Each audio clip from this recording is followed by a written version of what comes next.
Assalamualaikum warahmatullahi wabarakatuh. Perkenalkan, nama saya Cindy Octavia. Saya berasal dari kelas Indralaya. Di sini saya membuat video untuk memenuhi tugas UAS Politik Internasional. Baiklah, di sini saya akan menjelaskan mengenai organisasi internasional. Apakah ada yang tahu apa itu organisasi internasional?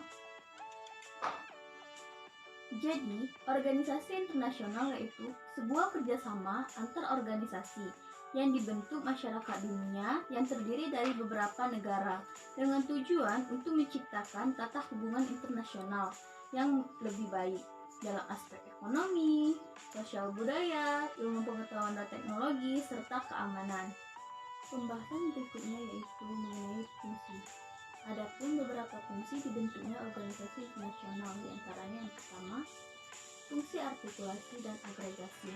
Artinya, organisasi internasional bisa menjadi forum diskusi dan negosiasi, sehingga setiap anggota bisa menjalankan proses artikulasi dan agregasi kepentingan negaranya dalam konteks hubungan internasional. Yang kedua, yaitu fungsi norma. Organisasi internasional dapat menetapkan nilai dan prinsip-prinsip kemanusiaan yang wajib dipatuhi, tidak saja oleh para anggotanya, tetapi juga seluruh dunia. Yang ketiga, yaitu fungsi rekrutmen.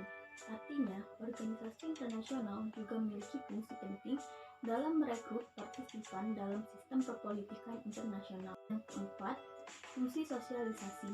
Fungsi sosialisasi sebuah organisasi internasional dilakukan dengan cara mentransfer nilai-nilai tertentu kepada seluruh anggotanya yang dijalankan secara sistematis. Yang kelima, yaitu fungsi pembuatan keputusan. Keputusan yang dibuat organisasi internasional biasanya ditetapkan dengan mempertimbangkan dan merujuk pada tindakan di masa lalu, perjanjian adekvat, dan sebagainya. Yang keenam, fungsi pengesahan peraturan. Organisasi internasional juga berfungsi mengesahkan berbagai macam aturan yang akan diberlakukan dengan sistem internasional berkaitan dengan lembaga kehakiman yang memiliki fungsi yudikatif. Fungsi yang ketujuh yaitu fungsi informasi. Setiap negara anggota organisasi internasional memiliki peran yang sama dalam mencari, mengumpulkan, mengolah, dan menyebarkan informasi dalam rangka kepentingan umum. Dan yang terakhir atau yang ke-8 yaitu fungsi operasional. Dalam organisasi PBB terdapat beberapa organisasi yang menjalankan fungsi operasional seperti UNICEF atau perlindungan anak dan UNHCR atau mengatasi masalah pengungsi. Selain itu, ada juga organisasi internasional dengan fungsi pendanaan seperti World Bank. Dan pembahasan selanjutnya yaitu mengenai tujuan dibentuknya organisasi internasional. Yang pertama, yaitu untuk mewujudkan dan memelihara perdamaian dunia serta menjaga keamanan internasional melalui berbagai cara yang ditentukan sendiri oleh masing-masing organisasi dan dimungkinkan oleh hukum internasional. Yang kedua, yaitu berperan aktif dalam upaya meningkatkan kesejahteraan dunia maupun negara-negara anggotanya melalui cara sejalan dengan organisasi. Adapun organisasi internasional yang diikuti oleh Indonesia diantaranya sebagai berikut.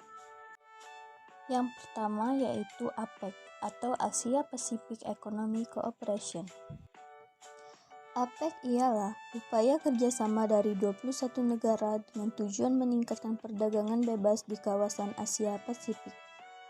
Tujuan APEC dibentuk yaitu untuk mendorong pertumbuhan ekonomi dan meningkatkan kesejahteraan di Asia Pasifik.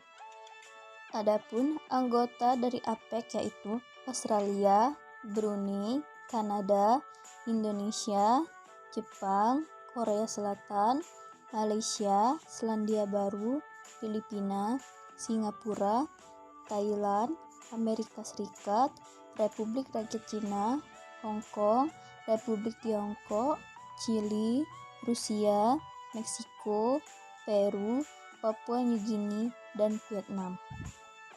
Adapun partisipasi Indonesia dalam APEC yaitu Indonesia turut mendorong dibentuknya salah satu pilar utama APEC, yaitu menciptakan pertumbuhan ekonomi berkelanjutan dan merata demi mengurangi kesenjangan ekonomi melalui pembangunan kapasitas individu dan institusi.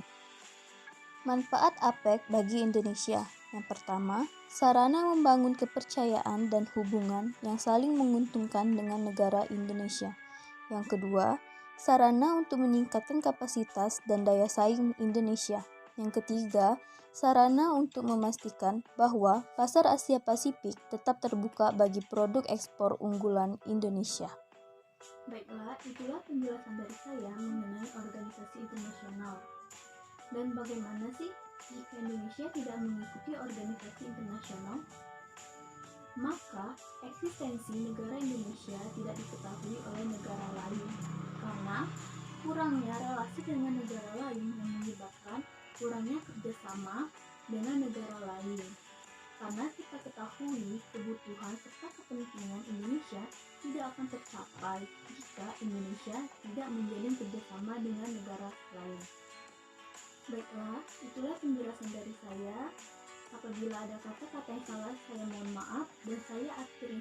Assalamualaikum warahmatullahi wabarakatuh.